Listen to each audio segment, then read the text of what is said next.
Hello, it's a pleasure to be here. My name is Keith Parks. I work for Xcel Energy. It's a utility in the United States. I just want to talk a little bit about my agenda here. I want to talk a little bit about Xcel Energy. I want to tell a little story about loads and resources, and then I want to get into coal as a flexible resource, something you've already heard a lot about in this session. So, Xcel Energy, who are we? Xcel Energy is the largest wind provider in the U.S. for 13 years in a row. We tend to have service territory in the middle of the country. That is also the part of the country that has the best wind resource. So it's no surprise that we're the leading wind provider in the U.S. This has been our story over the last 10 years. 10 years ago, we had some renewables on the system. If I were to go to 2005, that number would be about 300 megawatts. To now, last year we have over 7 gigawatts installed, and this is all at an average capacity factor of 38%. And it's not going to stop there. By 2021, we're looking to be over 10 gigawatts of wind energy and over 2 gigawatts of solar. So this story of installing and integrating more and more renewable is a path that we've already been on for many years. I want to show this slide to show where we were in 2005, where we are in 2016, and where we're going to be in 2021. And you can see that yellow slot. The wind piece is the one that really grows from 3% to 19% to 34%. But there's this stubborn piece there, the red one, the coal. Then in 2016, we've got that down to 37%. And this is on an energy basis, everyone. This is energy. But in 2021, it's still at 35%. It's not like it goes away, because that coal resource is still useful from a capacity basis. It's just how can we modify its operation so that it better supports renewable integration. So you're still going to be living with coal and steam thermal generation for a while. Let's figure out how to modify it. And we're reaching all of our carbon goals. But I'll skip that slide. But I want to tell a little story. I want to tell a little story about how things used to be. Once upon a time, it used to be really easy to run the system. Every day looked like the next day. That's our summer loads and our winter loads. It was kind of boring. We tended to characterize things as base load, mid-merit, or peaker generations. That's the way we still think about the world. And then this thing, renewable energy, came along. And it started to create this curve called the net load. You guys know what that is. That's the load less the variable energy, the renewable energy. And this is what it kind of looks like, sort of getting in the way of our conventional paradigm of peakers, mid-merits, and baseload generation. But as that renewable energy increases, so does the variability of that red line, that net load line. And eventually the renewables are playing a significant part of our energy future. And this conventional view of the world of baseload, mid-merit, and peaker generation starts to fall apart.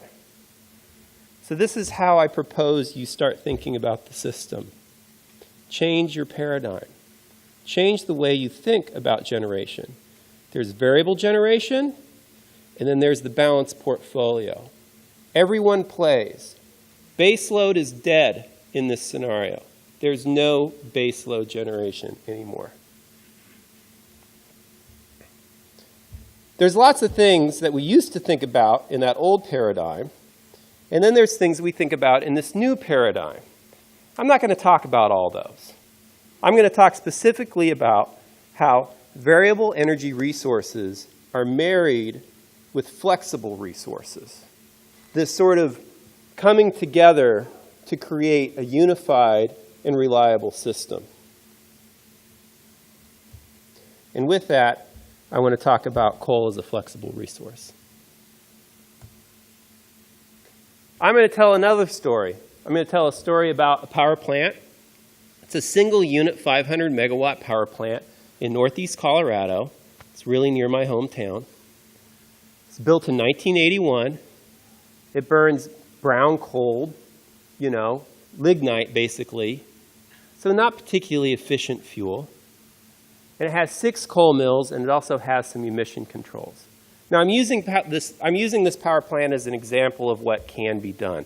And it is indicative of what Xcel Energy has done for all of its coal plants, which is a few gigawatts of installed capacity. So while I'm talking about this specifically, I believe it can be applied broadly to all steam thermal plants.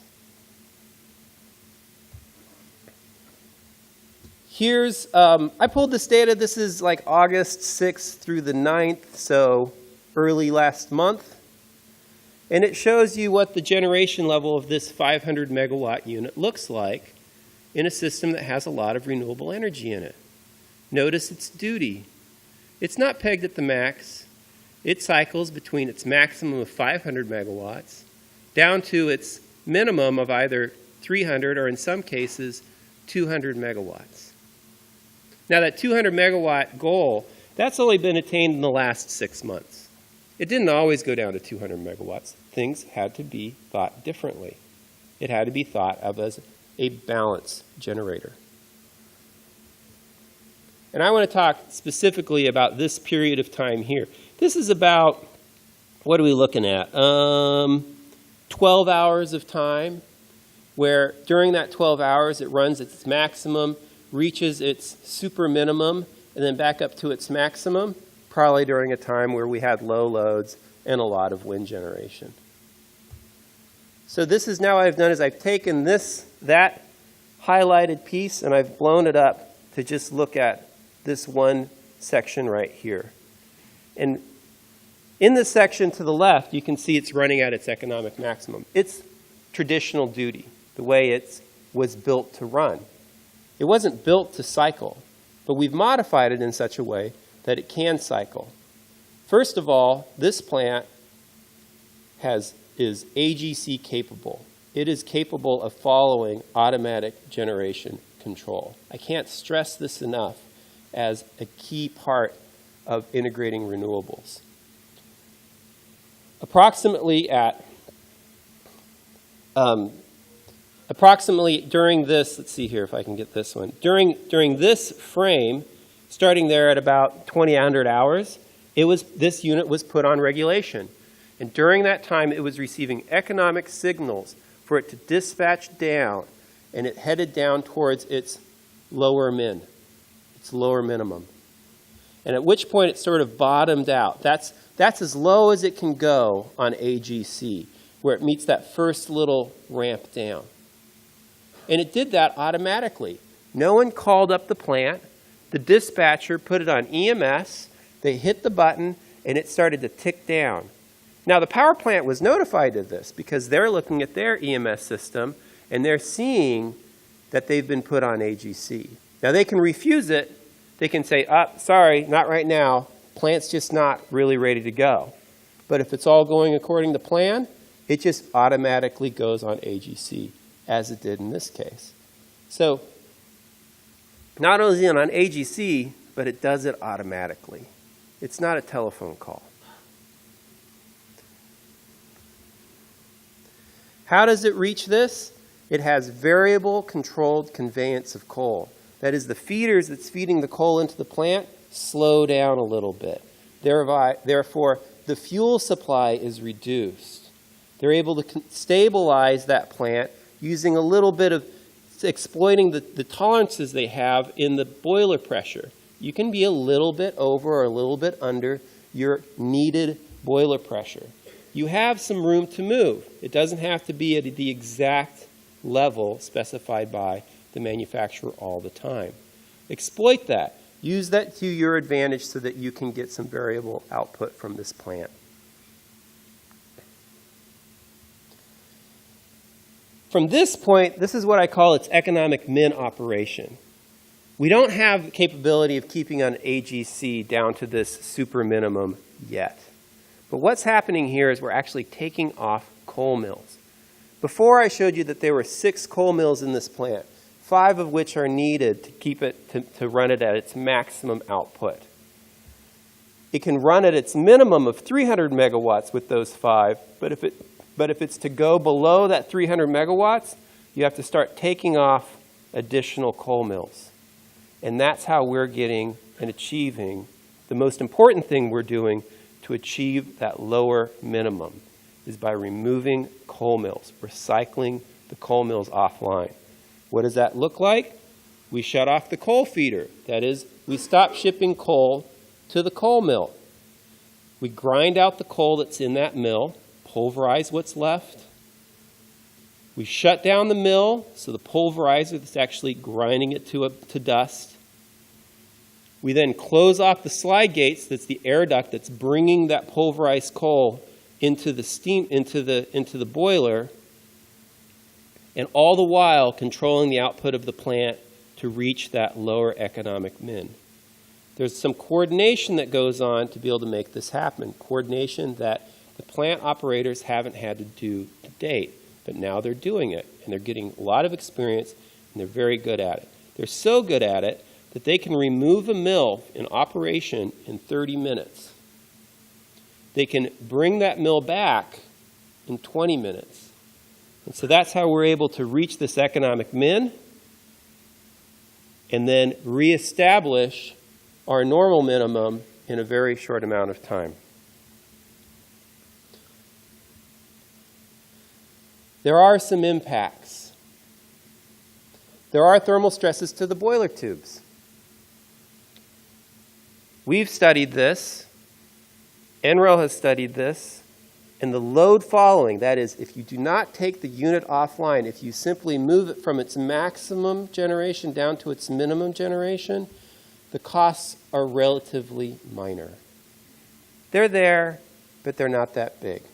When you decommit the plant and actually take it through a full thermal stress of cooling the unit right off, then that's when you have some potential major cost implications with regard to boiler tube impacts. So, if you're a coal plant, you want to try to reduce your minimum load as much as you possibly can to avoid being decommitted. Because there's no base load generation anymore, there's only balanced portfolio. There is some impacts when it comes to coal mill cycling. The roller, the pulverizer that sort of sits within the mill, it hits the outside of the mill and it can degrade that.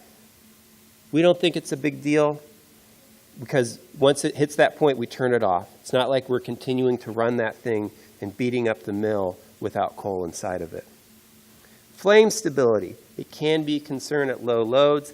Fortunately, we have natural gas. We have access to natural gas, which we can stream into the boiler to stabilize the flame. You could do the same thing with fuel oil to help stabilize the flame, i.e. amping a little bit, giving a few more BTUs when you need it to keep that flame stable at those lower loads. And the final one is emission controls. NOx removal can be compromised at low loads because the temperature of the flue gas is reduced. So we found, though, that the temperatures tend to be high enough to be able to get the NOx extraction that we require according to the regulations that we are under. The second is the sulfur removal.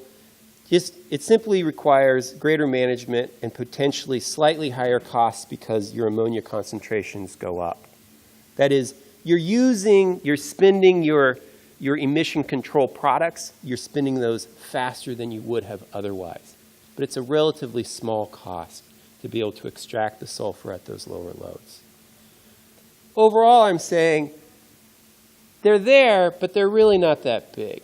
So if someone tells me, oh, I can't do that because my O&M costs are going up, I say, no, I don't believe you. They're not that big. You got to do this or else your choice is going to be decommitment. And decommitment is where you really do start seeing some of the costs, long-term O&M costs coming into play. Last thing I want to talk about is that wind and solar doesn't have to be non-dispatchable. We have 80% of our wind fleet, 80% of that 7 gigawatts is on AGC control of our wind plants. And this is what that looks like on a day where we had a lot of wind and we needed to curtail. That top line is the potential. That's what the wind would have been had we taken every ounce of it. But we couldn't because the system the grid didn't need it. And so the AGC system was able to send a dispatch signal to that wind plant, and it was able to dispatch down nearly to zero and back up to its potential over the course of a few hours that it needed it. And this doesn't represent how quickly wind plants and solar plants can respond to those AGC signals. It can respond within tens of seconds. They're incredibly flexible plants if you use them right, if you give them the AGC signal and allow them to dispatch and help balance the system as well. Last thing I gotta say, coordinated system dispatch by automatic generation control enables huge efficiencies. Get off the telephone and get it into your EMS system. Coal plants are able to respond in real time. We send that AGC signal to Pawnee and it responds. Lower loads are possible. I think an easy place to get that is through coal mill cycling. Coal plants can dispatch with variable speed feeders as well as management of boiler overpressure. And lastly, wind plants are capable of dispatching as well. They're very fast, they're very precise. That's all I got for today. I look forward to your questions. Thank you, USAID, for inviting me here.